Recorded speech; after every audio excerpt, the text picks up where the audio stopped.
Hello everyone, I am Shaista Ansari and this is question number 12 of exercise 3.3 and this is class 8 maths.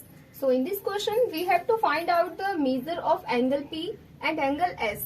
If SP is parallel to RQ in figure 3.34 means इस figure के अंदर हमें यहाँ पर angle P and angle S की measurement को find out करना है एंड SP को पैरेलल बताया गया है इस RQ के। ये जो साइड SP है ये पैरेलल है इस RQ साइड के। तो जब भी किसी ट्रापीजियम में टू पैरेलल साइड्स होती हैं तो उसके बीच में जो ये साइड पास आउट हो रही होती है वो एक ट्रांसवर्सल होता है। तो पहले इसमें लिख लेते हैं PQ is transversal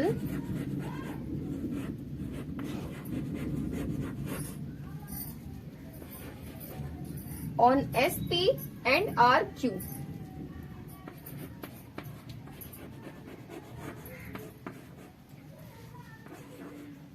That's mean ये PQ एक ट्रांसवर्सल है इस SP एंड इस RQ के ऊपर एंड किसी भी ट्रांसवर्सल के टू एडजेसेंट एंगल्स का सम 180 डिग्री का होता है। दैट्स मीन यहाँ पर इस ट्रांसवर्सल पे ये P and Q two adjacent angles हैं एंड इन दोनों एडजेसेंट एंगल्स का सम 180 डिग्री का होगा।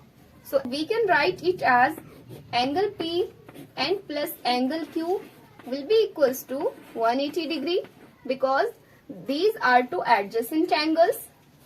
So we know that angle Q is equals to 130 degree, but we don't know here what is the measure of angle P. So angle P will be as it is here, and we can put here the value of angle Q, that is 130 degree, and is equals to 180 degree. And यहाँ पर left hand side में इस angle P के साथ ही 130 degree यहाँ add हो रहा है तो वो अदर साइड में जाकर के सब्ट्रैक्ट हो जाएगा।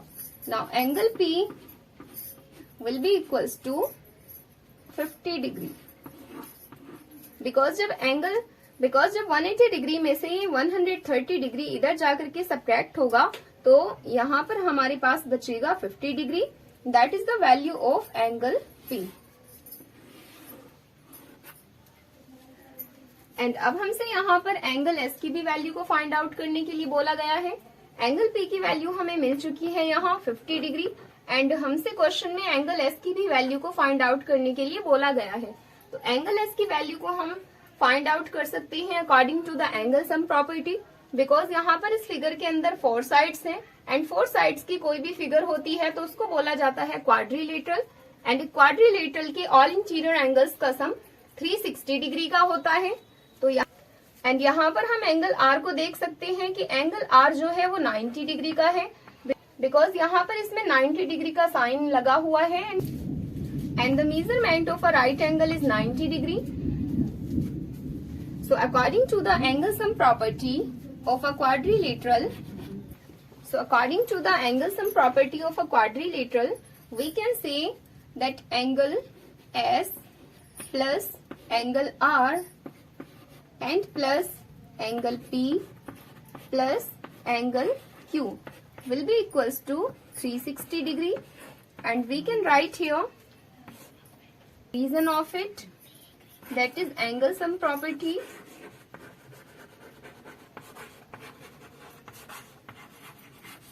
of a quadrilateral.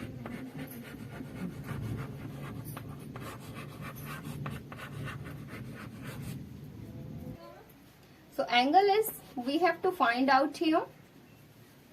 So angle S will be as it is here because we don't know the value of angle S now, but we know that the angle R is equals to 90 degree. So we can write the value of angle R is 90 degree and also we know that the angle P is equals to 50 degree. So we can write here 50 degree and we know that angle Q is equals to 130 degree and this will be all equals to 360 degree.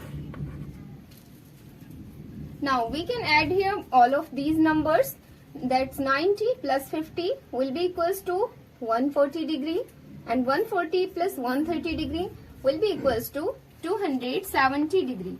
So angle S and plus 270 degree is equals to 360 degree.